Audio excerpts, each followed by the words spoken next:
Ah, bom, eu vou começar a apresentação do Igor dos Santos Montagnier. Me corrija se eu estiver pronunciando errado, tá, Igor? Tá Então, certinho, obrigado. Igor entrou em contato com a gente através do Google Forms, né, para apresentar o trabalho que ele publicou no FIE 2019, tá? Então,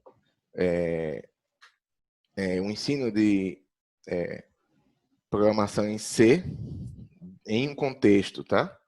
Então, um esforço conjunto, né, entre sistema hardware-software, computação embarcada, acredito que seja isso, e desafios de programação.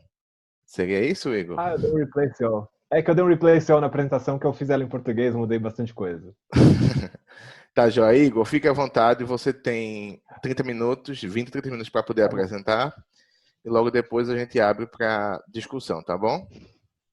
Tá bom. Obrigado. De nada.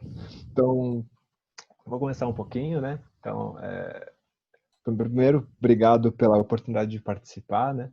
Conversei com o Esdras já há algumas semanas e ele, então, abriu esse espaço para contar um pouquinho do que a gente tem feito lá no INSPER, né? Em especial desse artigo, né, de programação em C, né? Então, acho que a primeira coisa que é legal de dizer é que esse é um trabalho de muita gente junto, né? Então, eu estou aqui apresentando, mas, além de mim, eu tenho como companhia outros professores do INSPER que trabalharam nessa dinâmica e no artigo, alguns só no artigo, não da dinâmica, alguns só na dinâmica, não no artigo, né? Que são Rafael Corsi, o Eduardo, o Fábio Aires e o Marcelo Hashimoto. Todos nós trabalhamos juntos, então, para fazer isso acontecer, essencialmente.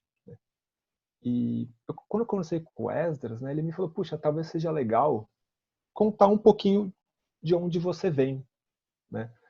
Já que muito do que se faz em pesquisa, né, no Brasil é feito em instituições públicas ou naquelas 3, 4 particulares que todo mundo já conhece, né? E o INSPER é uma faculdade que é um pouco mais de nicho, no sentido que ela é bastante conhecida na área de economia e de administração, né? Mas que a engenharia é muito nova. Então, um contexto rápido aí de onde isso aconteceu e por que isso é interessante, vai agora no comecinho. E eu já vou emendar então com a parte da motivação. E aí a gente tem 10 minutos para explorar um pouco o material e 10 para finalizar, né? Dá mais ou menos meia hora aí.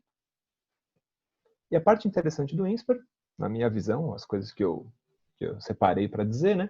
Que primeiro é uma instituição sem fins lucrativos, né? Que tem aí esses cursos que eu comentei, né? E agora a engenharia, ela é nova, tem aí a primeira turma se formando em 2019, né? Uma primeira turma pequena de 10, 15 alunos, né? Da computação, né? A mecânica e a mecatrônica, que são as outras duas engenharias que tem, formaram lá outras quantidades de alunos, né? E a parte interessante do INSPER é que ele tem duas características especiais no sentido de, no seu contexto de universidade particular, né? Aliás, de instituição de ensino particular, que é que existe um programa de bolsas por necessidade, não por posição no vestibular, né?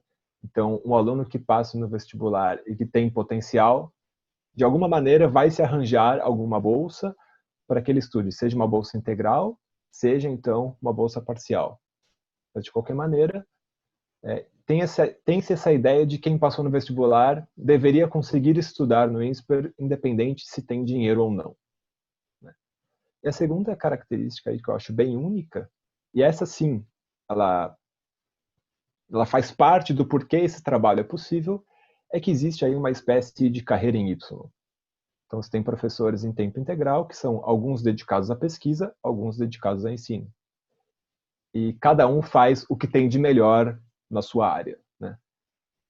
Então, é como se você dissesse que você tem que fazer alguma coisa muito bem. Se for pesquisa, você vai por um caminho. Se for ensino, você vai por outro caminho, tá? Então, em relação à engenharia da computação, como ele é um curso novo, né, ele pôde se dar ao luxo de fazer algumas coisas, né? em especial, uma das coisas interessantes foi que o currículo foi formado, né, foi inteiro inspirado pelo Olin College of Engineering, né? Então, eles lá nos Estados Unidos, lá em Boston, tem aí uma filosofia aí bastante interessante de educação, falando muito, então, de aprendizado centrado no aluno, né? Ou seja, da ideia de que eu vou colocar o aluno e não o conteúdo em evidência, e de aprendizado ativo, né? Com aí as dinâmicas de aula diferentes, PBL e, e, e coisas nessa linha, né? Então, esse curso de engenharia da computação, tendo essa inspiração, ele nasceu aí já bastante diferente. Eu coloquei esses dois pontos logo no começo, porque eles são pontos que vão ser importantes e que eles permeiam todo o resto do trabalho. E acabam sendo pontos, então, como boas conversas quando eu acabar a minha apresentação, né? A motivação principal desse trabalho é que o mundo mudou. Então, quando eu fiz introdução à computação, eu fiz introdução à computação em C, né? Acho que a maioria dos professores aqui devem ter seguido um caminho similar, né? E, bom, o que aconteceu é que nos últimos 10 anos, grande parte das instituições passaram a trabalhar com Python e Java para as disciplinas de introdução. Então, mudou-se aquele foco de vou ensinar C no primeiro curso para vou ensinar Python, mais alto nível, menos problemas de sintaxe, né? Mesma coisa, em vez de C++, passaram a usar Java, que também tem aí as suas vantagens. E o que acontece é que agora, esses estudantes, eles chegam em um curso aí mais avançado sem ter visto essa linguagem. Mas, puxa, apesar de Python e Java serem escolhas interessantes para a introdução, C ainda é útil em alguns contextos. Então, quando eu falo de programação de sistemas em geral, qualquer coisa baixo nível, sistemas operacionais, drivers, coisas desse tipo, eu vou falar de sistemas embarcados, que é a linguagem padrão do mercado. No ensino, a partir de estruturas de dados e algoritmos, em geral, você trabalha com C, né? Então, de alguma maneira, parece existir algo interessante nesses contextos que C traz. Esses alunos não estão preparados no sentido de que eles não conhecem ainda essa linguagem, né? Então, para contextualizar no nosso curso especial, eu coloquei aqui o 5º semestre da engenharia da computação, né? Ou seja, até esse momento aqui, eles trabalharam com Python e Java e estão aí relativamente seguros em programação nessas linguagens. Mas agora eu chego no 5º semestre e, tirando a química e física ali embaixo, eu tenho uma matéria chamada Sistemas Hardware e Software, tenho uma matéria chamada Desafios de Programação, e uma matéria chamada Sistemas Embarcados, né? E essas 3 matérias, como a gente vai ver quando esmiuçar um pouco o que cada uma delas explora, elas parecem, só pelo nome, né, ser matérias que não faz sentido fazer em Python ou Java, né?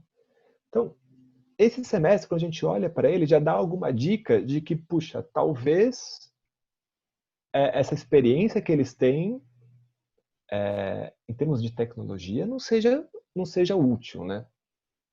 Ou seja, o que é essa primeira matéria? Ela é basicamente um meio a meio de arquitetura de computadores e sistemas operacionais. Então, é uma matéria que vai explorar assembly e representação de dados na memória, vai falar muito sobre sistemas operacionais POSIX, processos, chamados sistemas, sistema de arquivos, pipe, entrada e saída, todo esse arcabouço aí de como um sistema operacional expõe o hardware para um programa. Vai falar bastante também de concorrência, né? Então, a segunda matéria é sistemas embarcados, que ela é basicamente soluções baseadas em microcontroladores. Tem uma parte técnica, de interrupções, RTOS, ADC e até aquele pouquinho ali de eletrônica digital, mas principalmente você vai ter, então, projetos práticos. Então, essa é uma disciplina que foca em construir uma solução que é baseada em microcontrolador, né? É uma disciplina bastante interessante nesse sentido. E a última chama-se Desafios de Programação, né? Ela é uma disciplina em que você trabalha com técnicas clássicas de design e análise de algoritmos e estruturas de dados, né?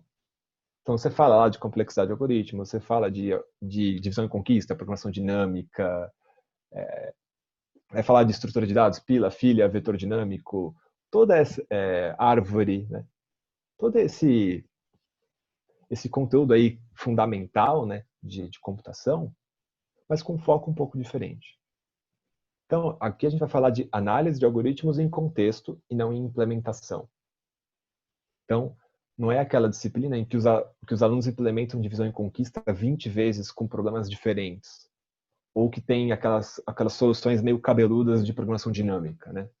É uma disciplina que foca o aluno ver uma situação e descobrir qual que seria um algoritmo, uma técnica, uma estrutura de dados interessante para aquele contexto, né? Então, a parte importante e relevante dessa primeira motivação que eu queria trazer é que esses cursos são dados tradicionalmente em C, né? E tudo bem, é o que fazemos, né? A pergunta é o porquê. Então, esse porquê é o que vem lá do aprendizado centrado no aluno, né? É um curso em que C, eu uso C, por qual razão? E o que a gente fez foi então tentar entender o que cada curso precisa para começar, né? Ou seja, se um aluno não souber para sistemas hardware e software, olha, sintaxe básica, compilar um programa e usar ali a biblioteca padrão, não vai dar. Mesma coisa, para essa matéria que trabalha muito com acesso direto à memória, né?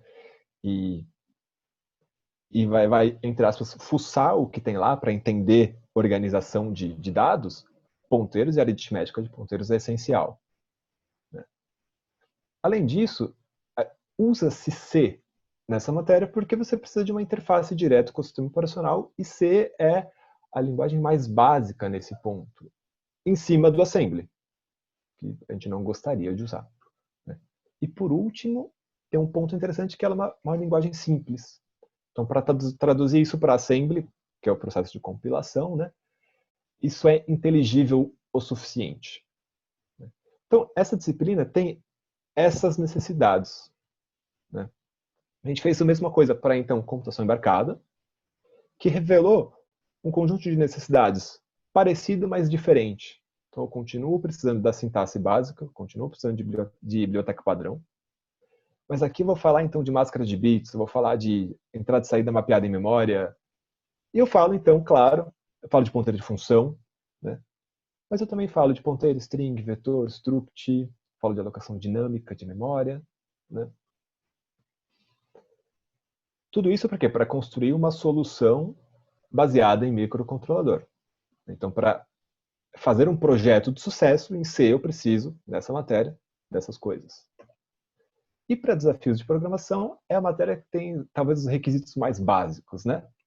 Se você souber criar programas simples em C, trabalhar com os tipos de dados compostos, né? String, vetor, struct, matriz e com ponteiros, você já chega muito longe, né? E também número em ponto flutuante, né? Então, a parte interessante dessa análise é que existe uma interseção muito grande. Então, se a gente volta e faz uma segunda passagem aqui, fica muito claro que um aluno precisa, então, ter essa sintaxe básica e biblioteca padrão. Ele precisa saber ponteiros, né? Então, ele precisa saber strings, vetores e structs, né? E esse parece ser o mínimo necessário em que existe interseção entre as matérias, tá? Então, a conclusão que a gente chega, quando a gente olhou para essas três partes, é que, bom, existe uma grande interseção, mas também cada um vai tocar em pontos que os outros não tocam. Né? E a solução, aliás, a pergunta que move esse trabalho é essa. Eu ensino C, que eu quero que os meus alunos sejam bons programadores C, ou eu ensino C porque C é necessário como uma ferramenta para ensinar cada curso. Né? E a nossa resposta para isso é a segunda. Né? Existem razões que a gente tem para precisar dessa linguagem, e ao ter isso, a gente consegue então fazer com que esse aluno esteja preparado para cumprir os objetivos do curso. Então, a nossa ideia, que é o mutirão, né, o mutirão C, ele vai ser, olha, eu vou ensinar o suficiente dessa linguagem para que os alunos acompanhem o resto do curso. Então, nenhum aluno aqui, depois desse mutirão, vai sair escrevendo programas em C fantásticos, cheios de macros e coisas malucas. Tá? O que eu quero é que ele saiba essas 4 coisas. Né? Então, esse aluno ele vai ser capaz de ler e escrever programas simples em C, usando as estruturas de controles básicas. E lendo e saindo do terminal. Printf, scanf. Simples. Ele vai saber manipular strings. Né? Ele vai saber manipular um tipo de dado composto, ou seja, um array, um struct, uma matriz. Ele vai saber usar apontadores para passar variáveis por referência. Então, tem coisas aqui, os cursos pedem mais do que isso. Mas a ideia é que a gente vai ensinar este core, e cada curso, então, vai continuar desenvolvendo essa competência na sua área em específica. Então, está aqui uma visão geral, né, do mutirão. São 5 dias. O que nós fizemos foi juntar aulas das 3 disciplinas. Então, são 6 aulas. Né? A primeira aula é dupla, uma aula especial. E as outras 5 aulas, então, são guiadas. Vou explicar mais para frente o que cada uma delas faz. Mas a ideia é que a gente fizesse uma primeira semana integrada em que chegou no fim dela, cada matéria segue o seu caminho de uma maneira natural. Né? Então, a primeira coisa que a gente fez foi ter uma atividade especial de motivação. A gente queria que o primeiro dia de aula mostrasse que essas 3 matérias elas se conversam muito. Então, a gente bolou essa dinâmica chamada Day One, em que os estudantes eles rodam experimentos de programas simples em um microcontrolador. Né? No caso, aqui tem um programa bobo, que você aperta o botão e ele aplica um detector de bordas. E tem a imagem do cameraman, que todo mundo que fez alguma coisa de visão computacional já viu. Né? E o que a gente fez foi que aqui, no mutirão, vai ter uma aula em que essas 2 horas, então, cada matéria vai mostrar um programa rodando no microcontrolador que utiliza os conceitos da sua área para impactar principalmente desempenho. Então, o pessoal da computação embarcada vai falar da arquitetura da solução, vai explorar a placa, a relação a placa tem um botão, uma tela, como é que essas coisas se comunicam, e vai falar, então, de consumo, relação entre consumo de energia, velocidade e requisitos. Então, você pode, nessa placa, fazer ela rodar mais rápido ou mais devagar, e pode medir que isso consome mais energia ou menos energia. A mesma coisa você faz em hardware e software. Você vai trabalhar então com código e vai explorar o quanto um código ser cache-friendly influencia no seu desempenho. Vai rodar um código bom, um código ruim, vai medir e ver, então, e explicar o porquê isso acontece. Mesma coisa para desafios. Eles vão então usar DFT e FFT, 2 algoritmos para a mesma coisa, mas com complexidades diferentes, e ver que um acaba em 1 segundo, o outro não acaba nunca. Essas diferenças são legais, porque no hardware embarcado elas aumentam pra caramba. Tá? Então, esse primeiro dia ele é especial para trabalhar a motivação. A gente quer que os alunos entendam que tudo aquilo ali, a gente está apresentando em disciplinas diferentes, mas tudo aquilo se conversa. Né? essa é uma aula, por exemplo, em que os professores das 3 matérias estão na mesma sala, né?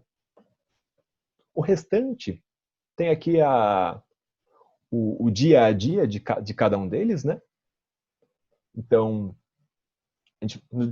na sessão 2, na segunda aula, fala então do básico de C, if, while, for e printf, scanf, depois um pouquinho de arrays e matrizes, strings, structs, ponteiros e por aí vai, né? No dia 5 tem ali um combinado especial para falar então de aplicações em processamento de imagens. Então é o dia que eles pegam tudo que eles já viram e combinam em algo que tenha um visual interessante. Então eles fazem algo, nesse dia 5 é o primeiro dia em que eles fazem algum programa que visualmente tem um resultado legal. Né? E no último dia tem uma prova. Ela vale quase nada na nota, é só para ter alguma motivação extrínseca e principalmente para dizer, olha, está na hora de você aprender isso. Se você não aprendeu, você está atrasado. Tá? Eu mostro depois faço um comentário rápido depois da prova, né? Acho que ela não é o mais interessante aqui. Né? O que é o mais interessante? É como isso acontece. Tá? Então, a ideia é que a gente vai usar para todas essas atividades estratégias pedagógicas que valorizem a ação do aluno. Então, eu tirei essa foto aqui de uma das vezes que o mutirão ocorreu, né? Então, o principal que a gente gostaria de ver aqui é que, primeiro, durante a aula, os alunos estão programando. Então, dá até para ver aqui que aqui está o Visual Studio, não tá o Facebook ou o Chrome, né?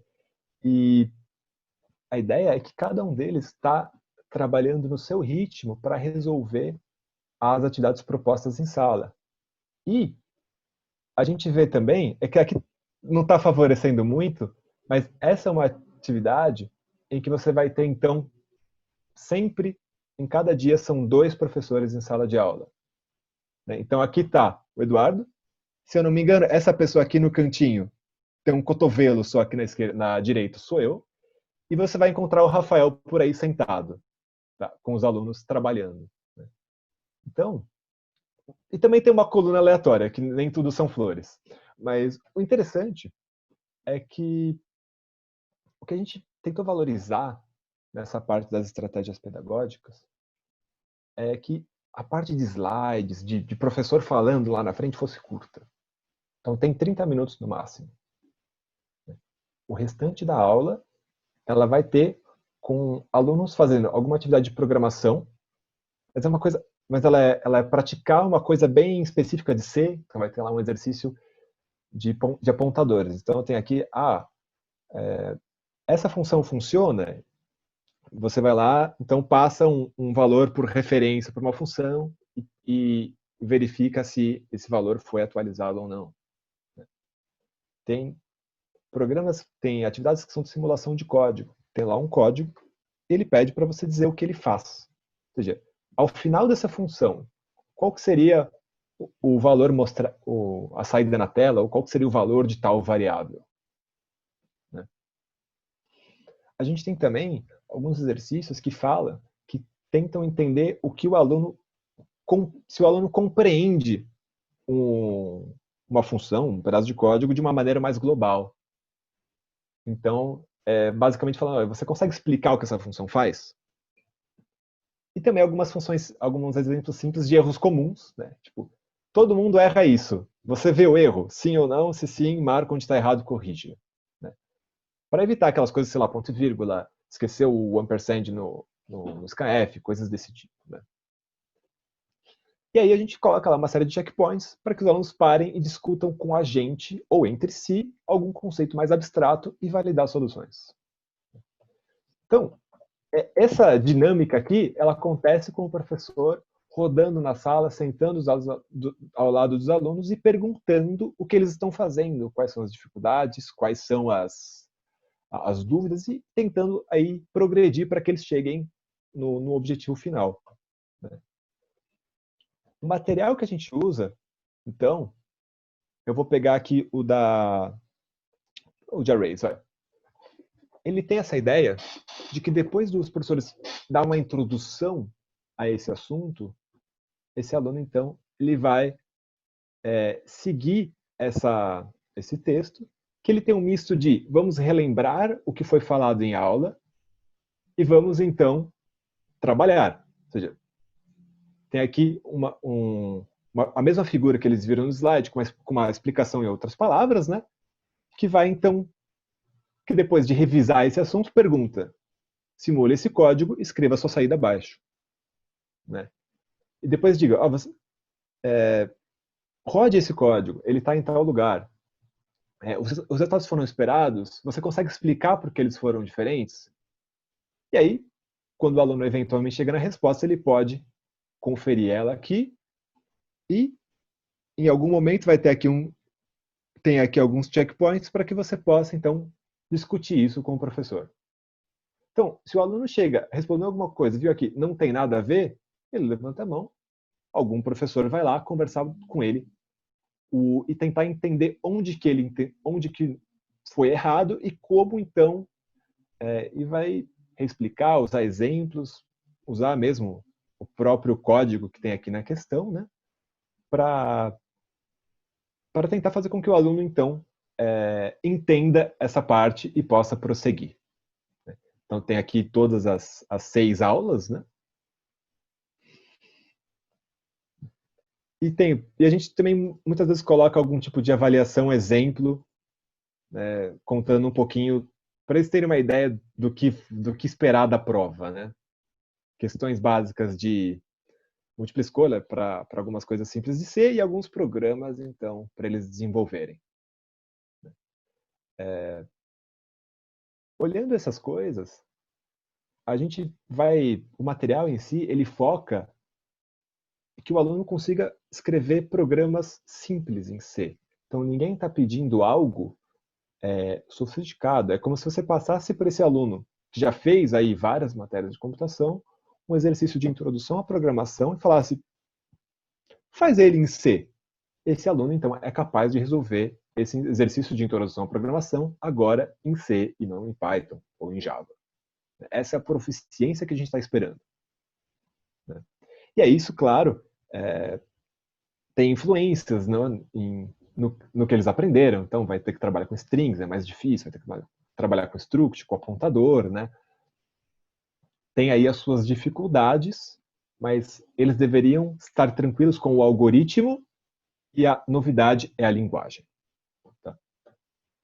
Eu vou comentar rapidinho de alguns resultados, né? Mas eu vou passar rápido porque a discussão mais interessante vem no fim, que é as pessoas fazem essa prova e vão relativamente bem. Né? Então, tem alguém aqui sempre que viajou, acontece. Mas, em geral, as pessoas têm um domínio relativamente razoável de C.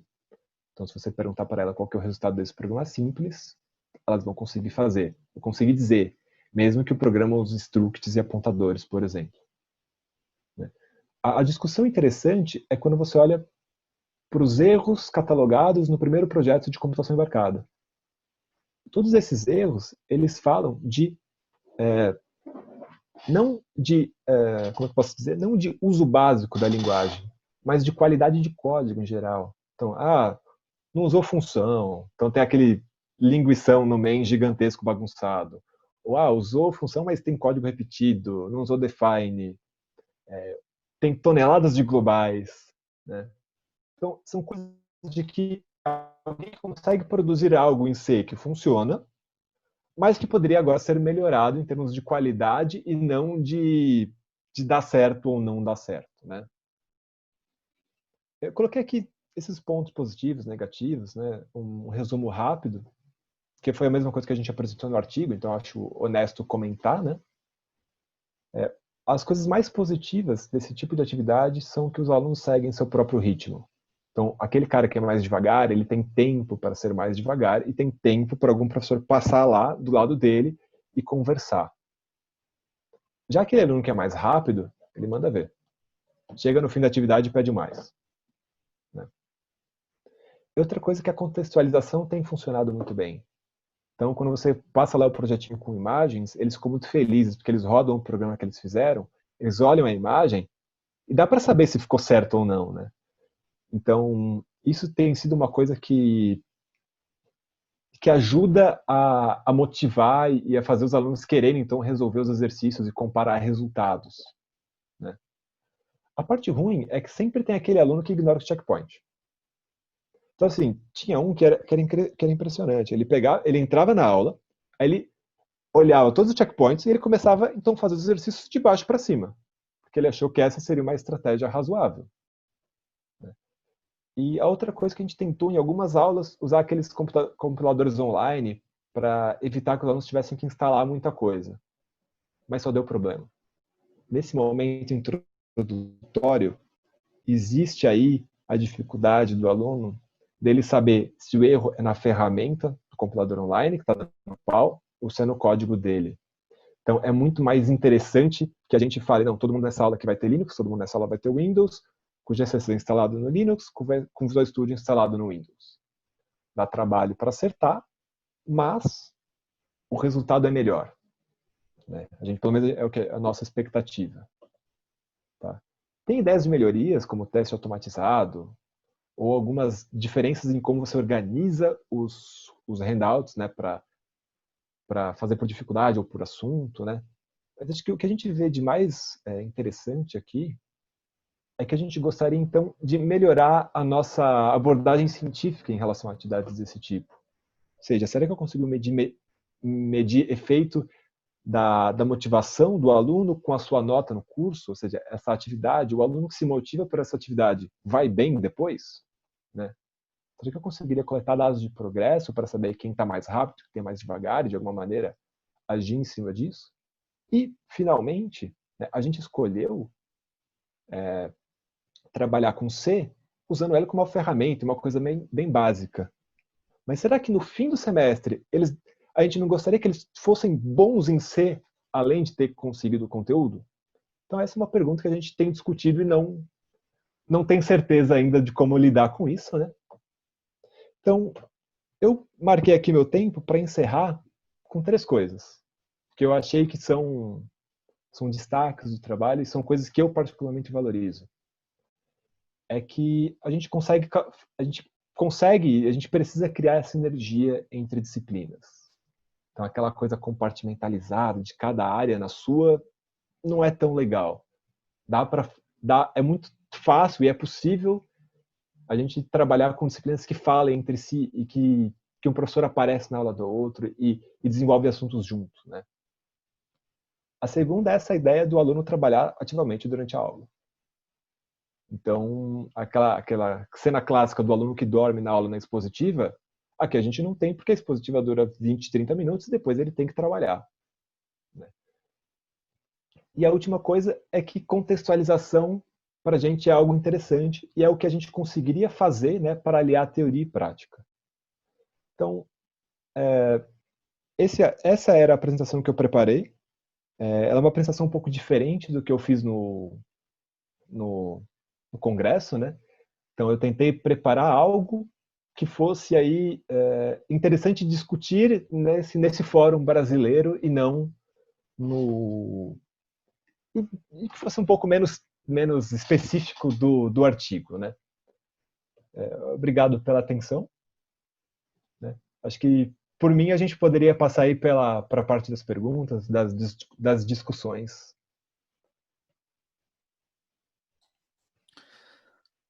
Legal, Igor.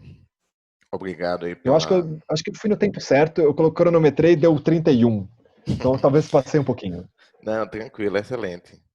Tá totalmente dentro do previsto. Muito obrigado, Igor, pela apresentação.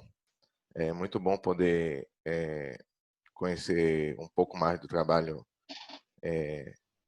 agora sendo apresentado, né? Tinha feito uma primeira leitura de início, mas é muito legal assim poder ver com mais detalhes, né, a sua apresentação. Bom, estamos agora no momento de discussão e perguntas. Então, estamos abertos e queria saber se alguém tem uma pergunta específica para o Igor. Bom, enquanto o pessoal se prepara, então eu já faço a minha primeira pergunta, tá, Igor? Então, assim, pelo que eu percebi, Claro, por favor. me corrija se eu estiver errado, né? Então, ao contrário de outros trabalhos que normalmente a gente vê na área, essa integração é com disciplinas não do início do curso, mas disciplinas de uma fase mais avançada do curso, né? Confere? Sim. Então, a minha sensação é que os alunos já têm, na realidade, uma base de desenvolvimento. Eles já aprenderam programação em outras disciplinas. Confere? Isso aí é fato, Sim, né? sim. E Sim. aí você chegou assim, a medir isso ou pensar a respeito disso, assim, de que eu percebi que alguns dos erros que você aponta pode ser erros de lógica de programação, organização de código e não necessariamente o custo adicional de conhecer uma linguagem nova para poder se ambientar nesse processo de integração, né, entre as disciplinas que vocês propuseram. Então, assim, vocês conseguiram ver um pouco disso, assim, de que existem algumas dificuldades que ainda são recorrentes, de repente, de gaps de aprendizagens, né, que ainda vinham do nível básico, de que isso acontece em outros cursos. Queria só saber se vocês se atentaram a isso, ou se é algo no futuro para vocês olharem, não sei. Então, isso é uma coisa que a gente tem conversado, porque o que acontece? Esse curso de computação embarcada, isso acontece bastante. É um curso que é focado em solução. Então, ó, a gente vai pegar, ó, a gente quer fazer, um dos projetos, por exemplo, é um controle de Bluetooth. Então, a motivação do aluno é fazer o controle funcionar. Em geral, eles escolhem uma aplicação ou um jogo que eles querem ver o controle funcionando. Então, ao mesmo tempo que o fator lúdico de motivação de eu quero meu controle funcionar porque eu quero jogar o jogo que eu gosto com o controle que eu fiz, ela funciona para que o aluno invista tempo nisso, portanto, ele investe tempo em fazer funcionar. Então, assim, uh, fica um pouco daquela sensação para a gente de que quando funcionou, ele está feliz e talvez a motivação ela morra um pouco, sabe? Né? A gente chega a conversar de ideias para trabalhar qualidade de código, né? Mas nem no meu curso, nem em desafios, isso é um foco, né? A gente acaba falando bem mais de outras coisas. Em computação embarcada, tenho conversado com o Rafael da gente ver se a gente conseguir integrar algum tipo de linting ou qualquer daqueles bots de qualidade que tem no GitHub, por exemplo, para tornar a qualidade de código um fator de avaliação, né? Eu, eu particularmente não sei. Na verdade, eu brigo com o Hashi, com o Hashimoto, Marcelo. Eu gostaria que fosse. Ele não tem certeza se isso mata a motivação dos alunos ou não. Então, está em discussão. Às vezes aparecem coisas bizarras. Né? Então, tem alunos que fazem projetos que só tem globais. Né? Então, isso é ruim. Né? Mas não, é um bom ponto. Acho que é uma coisa que a gente gostaria de olhar. E é importante, né? É porque, pelo que eu entendi, vocês iniciam os alunos do curso com Python, não é isso? E aí, assim, Sim. é muito possível que a realidade fracamente estruturada do Python pode promover até essas dificuldades quando começa a ensinar uma linguagem mais fortemente estruturada, né? Do que C, né? Vocês acham que existe um custo de transição aí entre um e outro? Então, é que depois, teoricamente, eles veem Java e vem um monte de coisas do tipo. E vem orientação a objetos de verdade, com acoplamento e herança e todas as considerações do que é um bom design, né? E o que a gente. A discussão é: se você não avaliar, eles ignoram e fazem a parte legal. Né? Se você avalia, eles possivelmente vão agir bem diferente. Né? Então, teoricamente, eles já viram algo com tipos fortes, com um monte de, assim, de outras coisas que seriam parecidas com C.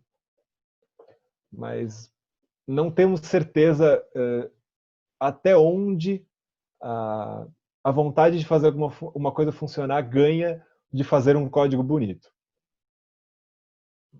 Sim, sim. Aquele desejo artístico de fazer um bom código. Então, isso é uma coisa que a gente tem conversado. Eu acho que nós como professores, gostamos de ver coisas funcionar. Então, não tem tanto aquela coisa de, olha que negócio bonito. Isso a gente não faz muito.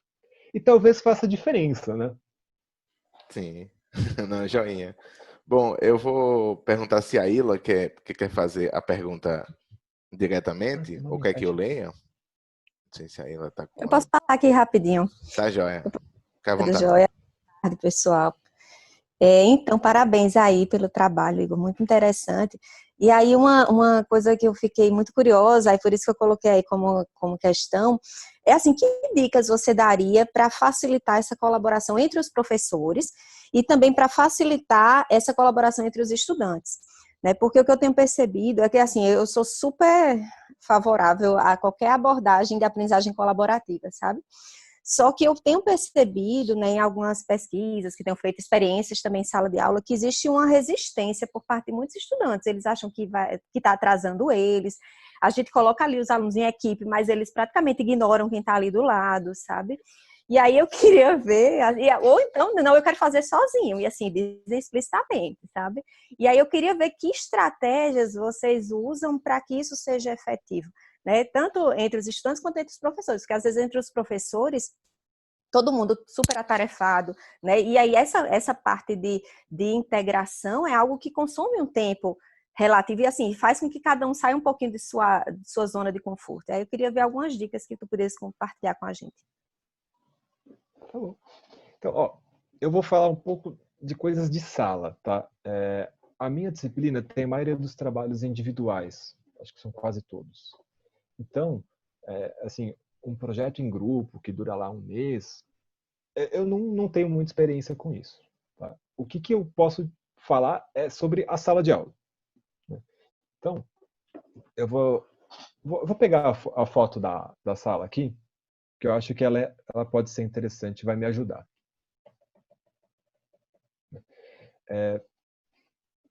Uma coisa que acontece, e acho que isso é possivelmente relevante, é que assim, desde o começo do curso, as salas são como essa. Então, as mesas têm rodinha e os alunos, eles sentam do jeito que eles quiserem, basicamente com seus colegas mais próximos. Então, durante a aula, como eles já sentam perto de quem eles conhecem e eles estão frequentemente fazendo algo, é comum alguém perguntar para quem está do lado como é que está sendo a sua experiência, a sua solução. Né? Isso é feito desde o primeiro ano. Então, em uma matéria só, incentivar isso me parece difícil. Eu pego eles no quinto semestre. Então já tiveram 4 semestres que eles foram incentivados a sentar junto com quem eles gostam, com quem eles trabalham bem, para que eles possam fazer os exercícios.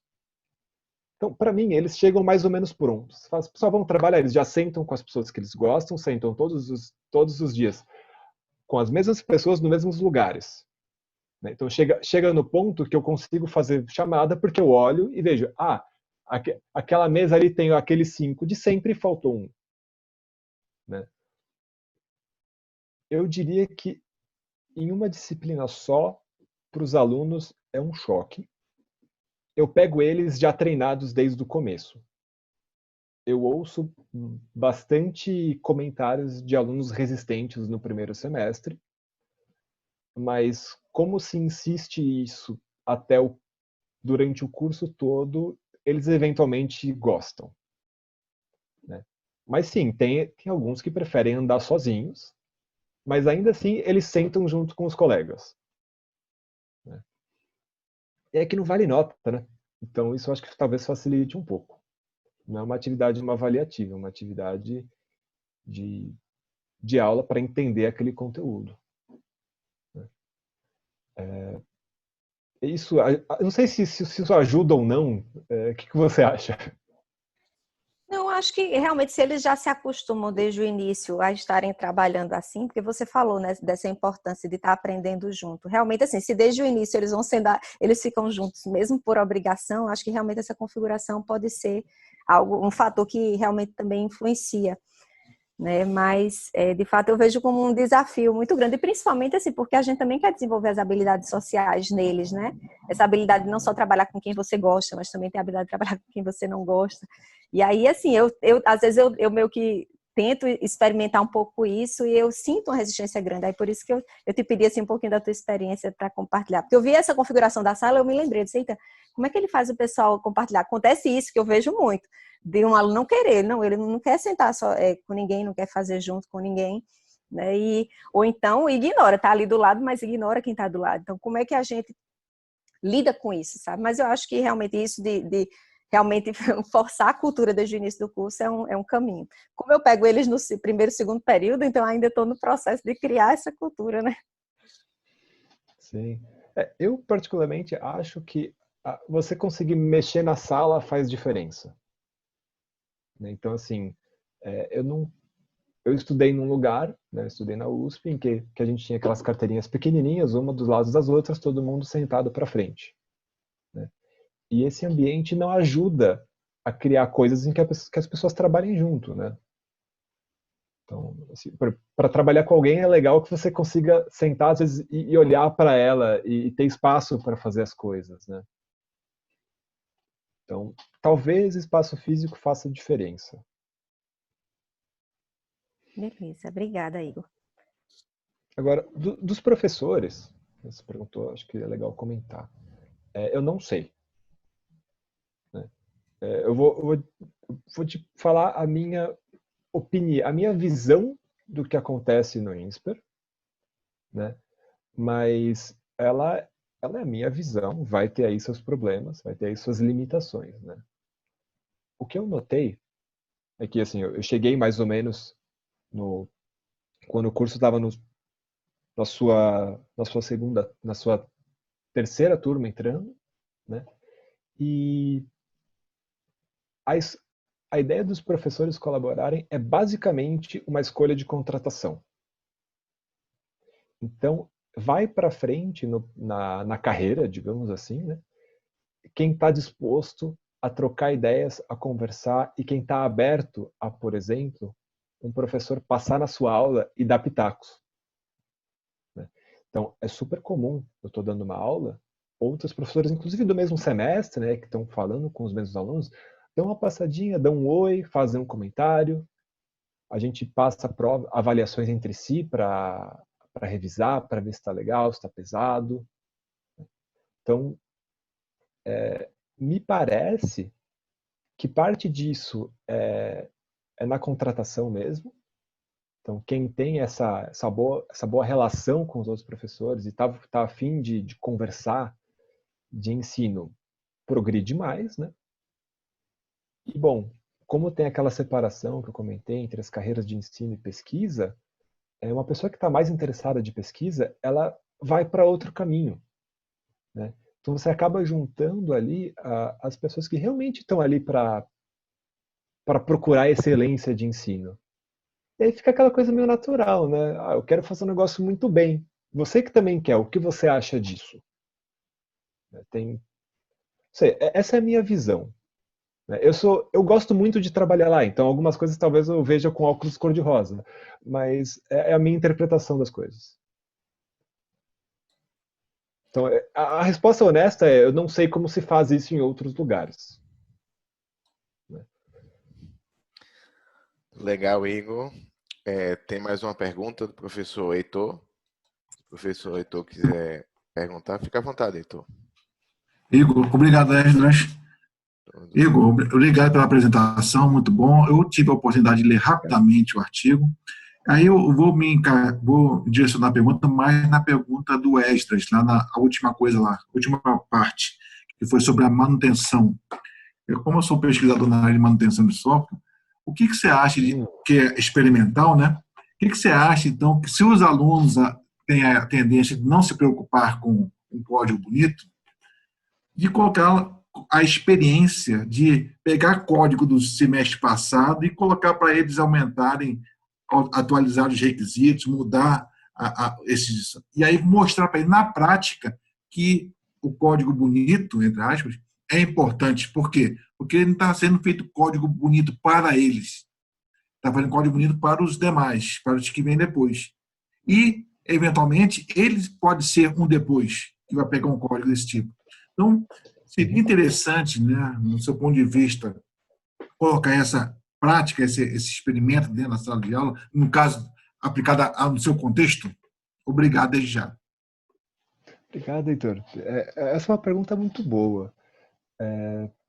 Eu tenho que ser bem sincero. Eu não sei porque eu não sou a pessoa que dá a matéria dos projetos. Então, eu vou dar uns pitacos no trabalho dos outros. Eu acho assim, a gente gostaria muito de entender como melhorar a qualidade do código dos alunos. Mas, ao mesmo tempo que essa experiência que você comentou, ela seria muito legal, a gente não tem certeza se ela é uma experiência que combina com os objetivos de aprendizado da disciplina. Porque tudo que está lá para cumprir lá os 4 ou 5 objetivos que a gente coloca, né? E manutenção não é um desses objetivos. Então, seria muito interessante de que a gente conseguisse melhorar isso, mas como não é um objetivo principal da matéria e que a gente precisa garantir que o aluno saia sabendo, isso acaba nunca virando uma prioridade. A experiência de pegar um código que veio de outro lugar e modificar e entender, ela é super importante, né? Mas ela deve, assim, no entendimento que a gente tem da parte, né, lá do aprendizado centrado no aluno, ela deveria aparecer em uma matéria em que isso é o objetivo. E a gente tem uma outra matéria eletiva em que isso é o objetivo, né? Se deveria aparecer nessa também, que é uma matéria mais básica, então, não sei. É uma sugestão bem interessante, né? Cabe mais para o professor que dá a matéria julgar ou não, e eu vou passar essa porque é algo legal, né? Mas na parte de manutenção específico, o que a gente tem é uma disciplina letiva, né, que chama Desenvolvimento Aberto, que ela tem o objetivo, então, de preparar um aluno para trabalhar em um projeto de software real. E aí, essa matéria, então, vai falar de qualidade de código, vai falar de um monte de outras coisas relacionadas, então, a manutenção e a pegar um projeto que você não conhece e desenvolver, e vai ter aí suas outras dinâmicas para esses objetivos, né? De qualquer maneira, eu acho que é uma experiência legal. Eu vou dar uma passada com o Rafael, ver se ele se interessa, porque seria uma experiência prática. É uma experiência prática boa quando você pega um código que você não conhece, ele tá bizarro, e aí você percebe que se vocês faz daquele jeito, isso é ruim, né? Eu gostei, vou conversar. Se o Rafael tiver interesse, pode entrar em contato comigo, porque também a gente pode até combinar algumas coisas, né, futuramente, porque nós estamos no contexto de ensino na computação. E ensinar manutenção de software é ensino da computação. Obrigado. Eu que agradeço, eu vou passar para ele. Se ele animar, com certeza ele vai falar com você.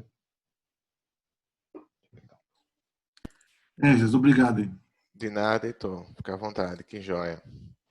Bom, pessoal, desejo continuar mais ainda a discussão aqui. Estamos já chegando ao nosso finzinho. E esse realmente, Heitor, é um tema, nossa, né, pano para manga demais, né? Eu fico pensando assim, o quão útil, né, para didatização, né, de alguns objetos, né, dentro da computação. A gente usar, por exemplo, TDD, né, programação orientada a testes, né, pensando nessa coisa de feedback imediato, né, dele ter o retorno de que a coisa não está andando, de você tentar cair em cima de alguns erros do aluno a partir de alguns testes. Eu não sei o quanto isso caminha aí no que você está tá desenvolvendo, Heitor, mas é um tipo de coisa assim que evita alguns problemas futuros, né? Quando você estrutura bons testes, né? Que é meio que um raio-x aí do seu software, né? O que às vezes, regra geral, né? Os alunos tendem a fazer teste no olho, né? Então, bate o olho assim, as entradas estão legais, as saídas estão razoáveis, você não registra o teste, você acredita e o programa vai crescendo, né? E aí no futuro, depois é que você vai ver o tamanho do pepino que vai chegar. Mas que legal. Igor, muito obrigado, tá, pela apresentação novamente. Esse espaço é nosso, tá? Então, sinta-se à vontade para vir, para assistir as apresentações e também continuar propondo os trabalhos aqui para a gente poder dividir e compartilhar experiências. Tá joia? Esdras, eu posso fazer um comentário rapidinho? Pode sim, Fátima. Eu estou aqui muito feliz, Igor. Eu não queria ocupar o tempo, né? Porque assim, os meus comentários seriam muito longos, porque a sua apresentação trouxe questões extremamente oportunas, relevantes, interessantes para o grupo, para a área.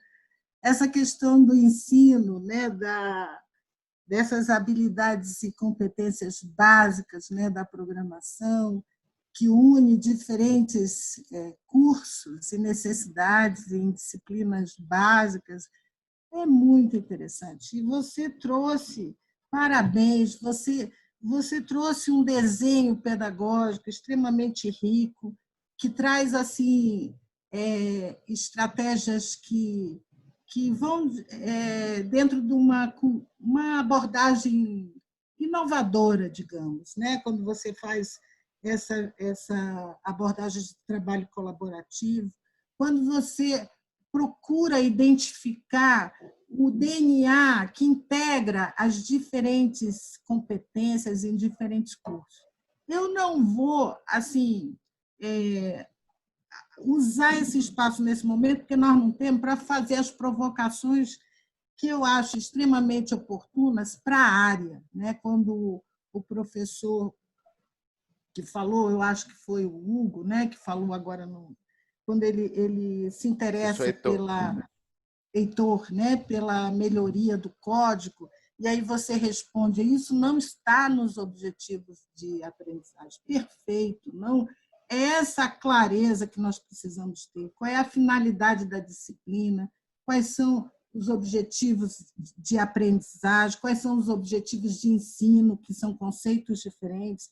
Quais são as ferramentas e linguagens que estão dando suporte para essas aprendizagens? Elas são decisões que precisam ser tomadas a partir de um desenho e uma intencionalidade pedagógica.